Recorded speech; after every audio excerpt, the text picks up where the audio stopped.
امروز که داشتم تمرین میکردم زیر فشار تمرین یاد جمله افتادم. میگه در میان تمام آن چیز که از دست دادم تنها برای خود قبلی دلم تنگ شده است. در نهایت اون کس که واسط میمونه خودتی. در نهایت خودت با خودت تنها میشی. کلن ذات انسان تنهاییه.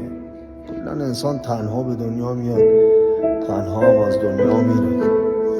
ولی مراقب خودتون باشید، مراقب انرژیتون باشید. چرا که چون شما تنها کسی هستید که باید غم خودتون و خودتون بخورید، شادی و تمام حسایی که از زندگی میگیرید و اول خودت تجربه میکنید و بعد که این حس عمیق‌تر میشه، شادی و انرژیت بیشتر میشه، اینو میتونید به اطرافیانت